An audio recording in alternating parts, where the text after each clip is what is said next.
ውዶች አሰላሙ አለይኩም ወራህመቱላሂ ወበረካቱ። እንዴት ናችሁ? ደህና ናችሁ? እኔም ስራዬን ጨርሼ አሁን 12 ሰዓት ከምናምን ይሆናል ወደ ክላሴ ገብቻለሁ። በቃ ዛሬ ሻወር አልገባሁም፣ መሽቷል። ኢንሻአላህ ነገ እገባለሁ፣ ወይ ጠዋት እገባለሁ እላችኋለሁ። የሆነ መልእክት ላሳልፍላችሁ ነው የመጣሁት። ለካ የኛ ወንዶች ለምን ከእህቶቻቸው ጋር ግንኙነት ያደርጋሉ? ከእህት ጋር ግንኙነት ማድረግ ክልክል ነው ወይንም ሐራም ነው ይባላል። ወደ ሀገር ገብቼ ነበረ ከዚህ በፊት ማለት ነው። ወደ ሀገር ገብቼ እኮ ኤኬሌና ኤኬሌ እኮ እንደዚህ አይነት ይደረጋሉ ብሎ ነገሩ። ልጆቹ እኮ ትንሽ ናቸው። ወላሂ ልጁ ጥርስ አልሰበረም። ልጅቷ ደግሞ ከሱ በታች ናት። እና ልጁን ጠየቁት። ከዛ ለምን እንደዚህ አይነት ነገር ታደርጋለህ? ባለጌ እኮ ነው።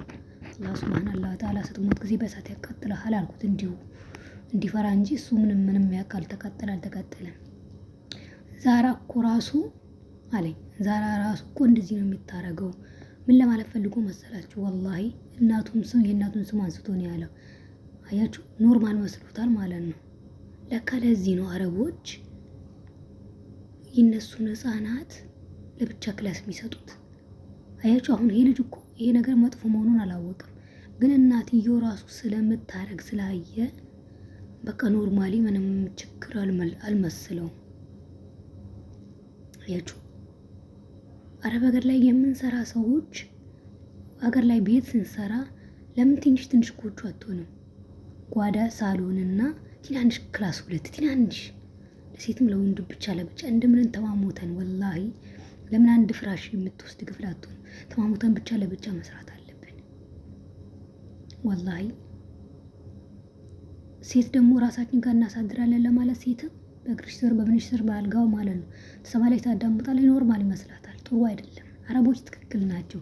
እንደምንም ተማሙተን ትንጥዬ ቤት ሰርተን ሴት ልጆቻችንም ወንዶቻችንም ከ7 ዓመት ወይንም ከዛ በታችም ከሆኑ ማስተኛትና ሄዶ ክፍላቸውን ከፍቶ ሌሊት ማያት ነው። ከፈራም ማለት ነው ይደነግጣሉ፣ ይላሉ፣ ይፈራሉ። ቃል ከፈት አርግተን ማየት ነው እንጂ በጣም ወላሂ በጣም ያስፈሪ ላይ ነው ያለነው።